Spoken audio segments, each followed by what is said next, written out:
Today, in this video, I'm going to show you how to make my favourite tomato relish, which is what we'll end up with, hopefully. When we've got so many tomatoes through the summer, I make heaps of tomato relish. My friends love it, people can't get enough of it. So what I do is a bit of a deal with them. I always need lots of jars. So I get them to collect jars for me, for my relish, but also for pickles, for all sorts of things that we make, jams. And if they give me a bunch of jars, then I reward with them with a jar or two back of relish. So it's a perfectly great trade. So the relish is made in two parts, and I guess what I'm going to do here is show you the first stage of the preparation.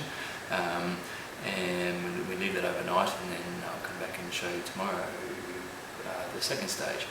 And at the end of those, I'll give you the recipe, so you don't have to go mad and write down everything. I'll figure out how to put that on the end of the video, and we'll go from there. But just to give you an idea, the main ingredients, obviously for tomato relish, is tomatoes. So I'm using a whole bunch of different tomatoes. You might have seen in some of the other videos. I've got a bunch of Roma tomatoes. I love these Roma tomatoes, also great for frying. Just cut them in half and put them in the dryer, and you've got your dried tomatoes. A swag of cherry tomatoes. I always seem to have heaps of cherry tomatoes, so when I've got too many of them, I mean they're great for salads or just on their own, but when we've got too many, I'll throw a few of those in to the relishes. Some beefsteak tomatoes as well that I've got left over, just so many that I can't eat them all as their own, so it makes a relish. It's particularly good if you've got tomatoes that are starting to get a little bit soft and that sort of stuff. Chop them up and use them for that. So what you're looking for there is about 3 pounds of tomatoes in total. Okay. The other, I guess, main ingredient are some onions. So I've got a few brown onions and some red onions as well. Doesn't matter, either or. But 3 pounds of tomatoes and a pound of onions. The other thing I'm going to do is, you also would have seen that I've got a bunch of cucumbers, so it's not a necessity, but I'm going to throw in one extra cucumber as well, just to make up a little bit extra.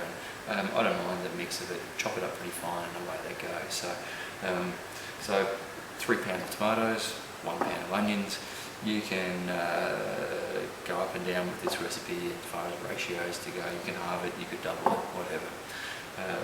Okay, so first thing is really simple. Chop up the tomatoes into small pieces. I'm going to do that in a minute, and I'll come back and show you the finished product. Same with the onions. Obviously peel the onions, chop them up into small pieces, and then throw all of that into a bowl. Okay, so I'll get chopping, and I'll show you the finished product of that and what we do with it from there. Cool.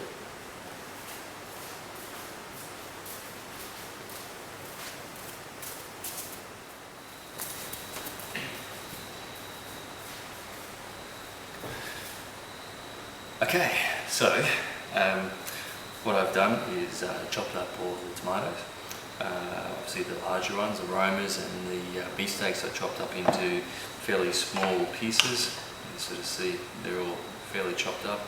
The little cherry tomatoes I just chopped in half. So they're all nicely chopped up. Same with basically the onion, chopped up fairly fine, and the cucumbers. I did take the seeds out of the cucumbers, but that's up to you. So cucumbers are optional. The normal recipe I make is just the tomatoes and the onions, but I often just throw in 1 or 2 cucumbers, particularly if I'm a little bit short of one of the others. So from there, to finish off step 1 is basically just mix them all together. Oops.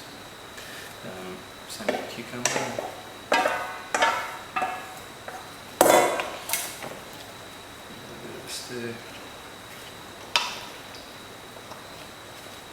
Really doesn't matter much, it's just to get a bit of a spread. Now, officially it is 1 tablespoon of salt. So it's I sort of just go by this one. It's pretty much just cover the bowl on that side of it with the salt. Mix that in a little.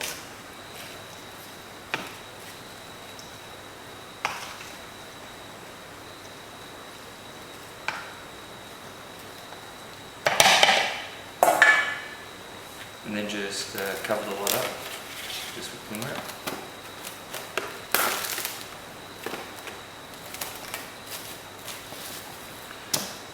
Okay, and then what I'm going to do with that is put that in the fridge overnight. Can be 24 hours, it just depends. If I'm free the next day, I'll just pop in overnight and I'll make a relish in the morning, or I might leave it until the next evening, so it'll be 24 hours. But basically the tomatoes and the onions and what have you sweat, and the liquid to the bottom, so you're just leaving it there to sweat overnight. Then tomorrow we'll drain it and add the rest of the ingredients and make the relish and put it in the jars. So that's step one. Chop up the ingredients, mix it with the salt and let it sweat overnight in the fridge. Cool, okay, I'll be back tomorrow to show you how to finish it off. Thanks for watching.